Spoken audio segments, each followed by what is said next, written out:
ಮೊದಲನೇದಾಗಿ ಶಿಕ್ಷಣದ ವಿಚಾರವನ್ನು ನಾವು ನೋಡುವಂಥದ್ದಾದರೆ, ವಿದ್ಯಾರ್ಥಿಗಳಿಗೆ ಈ ತಿಂಗಳು ಅತ್ಯುತ್ತಮವಾದಂತಹ ಫಲಗಳಿದೆ ಅಂತಲೇ ಹೇಳ್ಬೋದು.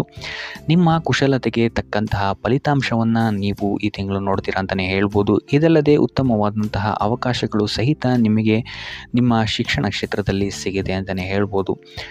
ಇನ್ನು ಹೊಸ ಸ್ಥಳಗಳ ಸಂದರ್ಶನ ಭಾಗ್ಯಗಳು ಸಹಿತ ನಿಮಗಿಲ್ಲಿ ಸಿಗುತ್ತೆ. ನಿಮ್ಮ ಶಿಕ್ಷಣದ ಬಗ್ಗೆ ಕೆಲವೊಂದು ಅಸಮಾಧಾನಗೊಳಿಸುವಂತಹ ಅನೇಕ ಸ್ಥಿತಿಗತಿಗಳು ನಿಮ್ಮ ಕಣ್ಮುಂದೆ ಬರ್ಬೋದು. ಇದಲ್ಲದೆ ನಿಮ್ಮ ಏಕಾಗ್ರತೆಯ ಕೊರತೆ ಇದ್ದರೂ ಸಹಿತ ನಿಮಗೆ ಈ ತಿಂಗಳು ಉತ್ತಮವಾದಂತಹ ಫಲಗಳೇ ಸಿಗುತ್ತೆ ಅಂತ ಹೇಳ್ಬೋದು. ಇನ್ನು ನೀವೇನಾದರೂ ಇಂಜಿನಿಯರಿಂಗ್ ಓದ್ತಾ ಇದ್ದರೆ ಅಥವಾ ವೈದ್ಯಕೀಯ ಕ್ಷೇತ್ರದಲ್ಲಿ ಏನಾದರೂ ಓದ್ತಾ ಇದ್ದೀರಾ ಅಂತ ಹೇಳಿದ್ರೆ, ಅಥವಾ ಕಾನೂನಿಗೆ ಸಂಬಂಧಿಸಿದಂತಹ ವ್ಯಾಸಂಗವನ್ನೇನಾದರೂ ನೀವು ಮಾಡ್ತಾ ಇದ್ದೀರಾ ಅಂತ ಹೇಳಿದ್ರೆ, ಉತ್ತಮವಾದಂತಹ ಯಶಸ್ಸು ನಿಮಗೆ ಈ ತಿಂಗಳು ಸಿಗುತ್ತೆ ಅಂತಲೇ ಹೇಳ್ಬೋದು. ಸೊ ಒಟ್ಟಾರೆಯಾಗಿ ವಿದ್ಯಾರ್ಥಿಗಳಿಗೆ ಈ ತಿಂಗಳು ಉತ್ತಮವಾದಂತಹ ಫಲಗಳೇ ಸಿಗುತ್ತೆ. ಇನ್ನು ಕುಟುಂಬ ವಿಚಾರಕ್ಕೆ ಬರುವಂಥದ್ದಾದರೆ, ಕುಟುಂಬ ವಿಚಾರದಲ್ಲಿ ಮೊದಲೆರಡು ವಾರಗಳು ನಿಮ್ಮ ಕುಟುಂಬದಲ್ಲಿ ಶಾಂತಿ, ನೆಮ್ಮದಿ, ಸಂತೋಷ ಉಳಿದಿರುತ್ತೆ ಅಂತಲೇ ಹೇಳ್ಬೋದು. ಇದರಿಂದಾಗಿ ಮನೆಯಲ್ಲಿ ಸಂತೋಷದ ವಾತಾವರಣ ತುಂಬಿರುತ್ತೆ ಅಂತಲೇ ಹೇಳ್ಬೋದು. ಇದಲ್ಲದೆ ಮಂಗಳ ಕಾರ್ಯಗಳು ಸಹಿತ ನಡೆಯುವಂತಹ ಸಾಧ್ಯತೆ ಹೆಚ್ಚಾಗಿದೆ ಅಂತಲೇ ಹೇಳ್ಬೋದು. ಇನ್ನು ವಧು-ವರರ ಅನ್ವೇಷಣೆಯಲ್ಲಿರುವಂಥವರಿಗೆ ಈ ತಿಂಗಳು ಅತ್ಯುತ್ತಮವಾದಂತಹ ಆಪರ್ಚುನಿಟೀಸ್ಗಳು ಸಿಗುತ್ತೆ ಅಂತಲೇ ಹೇಳ್ಬೋದು. ಇನ್ನು ಇದಲ್ಲದೆ ಕುಟುಂಬದವರ ಜೊತೆ ನೀವು ಈ ತಿಂಗಳು ಉತ್ತಮವಾದಂತಹ ಸಮಯವನ್ನು ಸಹಿತ ಕಳಿತೀರಾ ಅಂತಲೇ ಹೇಳ್ಬೋದು. ಸೊ ಇದರಿಂದಾಗಿ ಇಲ್ಲಿ ನಿಮಗೆ ಪರಸ್ಪರ ಪ್ರೀತಿ ಬಾಂಧವ್ಯ ಹೆಚ್ಚಾಗುತ್ತೆ ಅಂತಲೇ ಹೇಳ್ಬೋದು. ಇನ್ನು ಮೂರನೇ ವಾರದಲ್ಲಿ ನೀವು ಕುಟುಂಬಕ್ಕೆ ಸಂಬಂಧಿಸಿದಂತೆ ಸ್ವಲ್ಪ ಖರ್ಚುಗಳನ್ನು ಮಾಡಬೇಕಾಗಬಹುದು. ಸೊ ಇದರಿಂದನೂ ಸಹಿತ ನಿಮಗಿಲ್ಲಿ ಉತ್ತಮವಾದಂತಹ ಫಲಗಳೇ ಇದೆ ಅಂತಲೇ ಹೇಳ್ಬೋದು.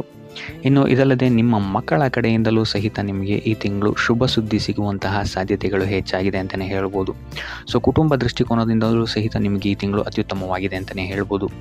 ಇನ್ನು ಆರೋಗ್ಯ ವಿಚಾರಕ್ಕೆ ಬರುವಂಥದ್ದಾದರೂ ಸಹಿತ ಆರೋಗ್ಯದ ವಿಚಾರದಲ್ಲೂ ನಿಮಗೆ ಈ ತಿಂಗಳು ಉತ್ತಮವಾಗಿದೆ ಅಂತಲೇ ಹೇಳ್ಬೋದು. ಆದರೆ ಮೂರನೇ ವಾರದ ನಂತರ ನಿಮ್ಮ ಆಹಾರ ಕ್ರಮದಿಂದ ಆರೋಗ್ಯದಲ್ಲಿ ಸ್ವಲ್ಪ ಕ್ಷೀಣತೆ ಕಂಡು ಬರಬಹುದು. ಸೊ ಇದರಿಂದ ನಿಮ್ಮ ದೇಹದ ಲಯ ಸ್ವಲ್ಪ ಕಮ್ಮಿ ಆಗುತ್ತೆ ಅಂತಲೇ ಹೇಳ್ಬೋದು. ಆದರೆ ಕೊನೆಯ ವಾರದಲ್ಲಿ ಉತ್ತಮವಾದಂತಹ ಫಲಿತಾಂಶವನ್ನು ನೀವು ನಿಮ್ಮ ಆರೋಗ್ಯದ ದೃಷ್ಟಿಕೋನದಿಂದ ನೋಡ್ತೀರಾ ಅಂತಲೇ ಹೇಳ್ಬೋದು. ಸೊ ನಿಮ್ಮ ದೈನಂದಿನ ಚಲನವಲನಗಳಲ್ಲಿ ಆದಷ್ಟು ವ್ಯಾಯಾಮ ಮತ್ತು ಧ್ಯಾನವನ್ನು ಅಳವಡಿಸಿಕೊಳ್ಳುವಂಥದ್ದು ನಿಮಗಿಲ್ಲಿ ಉಪಯುಕ್ತವಾಗಿರುತ್ತೆ ಅಂತಲೇ ಹೇಳ್ಬೋದು. ಇನ್ನು ಈ ರಾಶಿ ಚಕ್ರದ ಮಹಿಳೆಯರು ಆದಷ್ಟು ಸ್ವಲ್ಪ ಹಳೆಯ ಕಾಯಿಲೆಗಳ ಬಗ್ಗೆ ಸ್ವಲ್ಪ ಗಮನವನ್ನು ವಹಿಸಬೇಕಾಗುತ್ತೆ. ಇಲ್ಲ ಅಂತ ಹೇಳಿದ್ರೆ ಹಳೆಯ ಕಾಯಿಲೆಗಳು ನಿಮಗಿಲ್ಲಿ ಸ್ವಲ್ಪ ಉಲ್ಬಣಿಸುವಂತಹ ಸಾಧ್ಯತೆ ಹೆಚ್ಚಾಗಿದೆ ಅಂತಲೇ ಹೇಳ್ಬೋದು. ಸೊ ಒಟ್ಟಾರೆಯಾಗಿ ನಿಮಗಿಲ್ಲಿ ಆರೋಗ್ಯಕ್ಕೆ ಸಂಬಂಧಿಸಿದಂತೆ ಅಂಥ ದೊಡ್ಡ ಸಮಸ್ಯೆಗಳೇನಿಲ್ಲ ಅಂತಲೇ ಹೇಳ್ಬೋದು. ಇನ್ನು ವೃತ್ತಿ ವಿಚಾರಕ್ಕೆ ಬರುವಂಥದ್ದಾದರೆ, ವೃತ್ತಿ ಜೀವನದಲ್ಲಿ ನಿಮಗೆ ಈ ತಿಂಗಳು ಒಳ್ಳೆಯ ಸುದ್ದಿಗಳನ್ನು ಕೇಳುವಂತಹ ಸಾಧ್ಯತೆ ಹೆಚ್ಚಾಗಿದೆ ಅಂತಲೇ ಹೇಳ್ಬೋದು. ಸೊ ನೀವು ಬಯಸಿದಂತಹ ಫಲಿತಾಂಶಗಳು ನಿಮ್ಮ ಕಾರ್ಯಕ್ಷೇತ್ರದಲ್ಲಿ ನಿಮಗೆ ಸಿಗುತ್ತೆ ಅಂತಲೇ ಹೇಳ್ಬೋದು. ಇದಲ್ಲದೆ ಕಾರ್ಯಕ್ಷೇತ್ರದಲ್ಲಿ ನಿಮಗಿಲ್ಲಿ ಪ್ರತಿಸ್ಪರ್ಧಿಗಳು ಹೆಚ್ಚಾಗಿ ಇರ್ತಾರೆ ಅಂತಲೇ ಹೇಳ್ಬೋದು. ಆದರೆ ಅವರಿಂದ ಬರುವಂತಹ ಸವಾಲನ್ನು ಸಹಿತ ನೀವಿಲ್ಲಿ ಉತ್ತಮವಾಗಿ ನಿರ್ವಹಿಸ್ತೀರಾ ಅಂತಲೇ ಹೇಳ್ಬೋದು. ಸೊ ಇದರಿಂದಾಗಿ ಇಲ್ಲಿ ನಿಮಗೆ ನಿಮ್ಮ ಕಾರ್ಯಕ್ಷೇತ್ರದಲ್ಲಿ ಶತ್ರುಗಳ ಮೇಲೆ ಮೇಲುಗೈ ಸಾಧಿಸ್ತೀರಾ ಅಂತಲೇ ಹೇಳ್ಬೋದು. ಸೊ ಇದರಿಂದಾಗಿ ಇಲ್ಲಿ ನಿಮ್ಮ ಮೇಲಾಧಿಕಾರಿಗಳು ಸಹಿತ ನಿಮ್ಮ ಪರವಾಗಿರ್ತಾರೆ ಅಂತಲೇ ಹೇಳ್ಬೋದು. ಸೊ ಇದರಿಂದಾಗಿ ಇಲ್ಲಿ ನಿಮ್ಮ ಕಾರ್ಯಕ್ಷೇತ್ರದಲ್ಲಿ ನಿಮಗೆ ಬೇಕಾಗಿರುವಂತಹ ರೆಕಗ್ನಿಷನ್ ಸಿಗುತ್ತೆ ಈ ತಿಂಗಳು ಅಂತಲೇ ಹೇಳ್ಬೋದು. ಆದರೆ ಇಲ್ಲಿ ನಿಮಗೆ ಸ್ವಲ್ಪ ಆತ್ಮವಿಶ್ವಾಸದ ಕೊರತೆ ಎದ್ದು ಕಾಣಬಹುದು. ಸೊ ಆದ್ದರಿಂದ ಆದಷ್ಟು ನೀವು ಧ್ಯಾನ ಮಾಡುವಂಥದ್ದು ನಿಮಗಿಲ್ಲಿ ಉಪಯೋಗಕಾರಿಯಾಗಿದೆ ಅಂತಲೇ ಹೇಳ್ಬೋದು. ಇದಲ್ಲದೆ ನಿಮ್ಮ ಕೆಲಸದಲ್ಲಿ ಸಹವರ್ತಿಗಳಿಂದ ನಿಮಗಿಲ್ಲಿ ಸಪೋರ್ಟ್ ಸ್ವಲ್ಪ ಕಮ್ಮಿ ಸಿಗ್ಬೋದು ಈ ತಿಂಗಳು. ಸೊ ಆದಷ್ಟು ತಾಳ್ಮೆಯಿಂದ ಇರುವಂಥದ್ದು ಉತ್ತಮವಾಗಿರುತ್ತೆ. ಇದಲ್ಲದೆ ಈ ರಾಶಿಚಕ್ರದ ಮಹಿಳೆಯರಿಗೆ ಕೆಲಸದ ಹೆಚ್ಚಿನ ಒತ್ತಡ ಈ ತಿಂಗಳು ಸ್ವಲ್ಪ ಕಾಡ್ಬೋದು ಅಂತಲೇ ಹೇಳ್ಬೋದು. ಸೊ ಆದ್ದರಿಂದಾಗಿ ಮುನ್ನೆಚ್ಚರಿಕೆಯನ್ನು ವಹಿಸಿ ಕೆಲಸಗಳನ್ನು ಮಾಡುವಂಥದ್ದು ಉತ್ತಮವಾಗಿರುತ್ತೆ ಅಂತಲೇ ಹೇಳ್ಬೋದು. ಸೊ ಟೋಟಲ್ ಆಗಿ ನೋಡುವಂಥದ್ದಾದರೆ ವೃತ್ತಿ ಕ್ಷೇತ್ರದಲ್ಲಿ ಈ ತಿಂಗಳು ನಿಮಗೆ ಉತ್ತಮವಾದಂತಹ ಫಲಗಳೇ ಇದೆ ಅಂತಲೇ ಹೇಳ್ಬೋದು. ಇನ್ನು ಆರ್ಥಿಕ ವಿಚಾರಕ್ಕೆ ಬರುವಂಥದ್ದಾದರೆ, ಆರ್ಥಿಕ ವಿಚಾರದಲ್ಲಿ ಈ ತಿಂಗಳು ನಿಮಗೆ ಸಾಮಾನ್ಯ ಫಲ ಅಂತಲೇ ಹೇಳ್ಬೋದು. ವ್ಯಾಪಾರ ವ್ಯವಹಾರಗಳು ಮೊದಲಿನಿಂದಲೇ ಮುಂದುವರಿಯುತ್ತೆ ಅಂತಲೇ ಹೇಳ್ಬೋದು. ಸೊ ಅದರಿಂದಾಗಿ ವ್ಯವಹಾರದಲ್ಲಿ ರಿಲೇಷನ್ಶಿಪ್ಸ್ಗಳನ್ನ ಆದಷ್ಟು ಉತ್ತಮವಾಗಿಟ್ಕೊಳ್ಳುವಂಥದ್ದು ಉತ್ತಮವಾಗಿರುತ್ತೆ. ಸೊ ಇದು ನಿಮಗೆ ಫ್ಯೂಚರಲ್ಲಿ ಲಾಭ ತಂದು ಕೊಡುತ್ತೆ ಅಂತಲೇ ಹೇಳ್ಬೋದು. ಈ ತಿಂಗಳು ಪ್ರಯಾಣದಿಂದಲೂ ಸಹಿತ ನಿಮಗೆ ಇಲ್ಲಿ ಲಾಭ ಇದೆ ಅಂತಲೇ ಹೇಳ್ಬೋದು.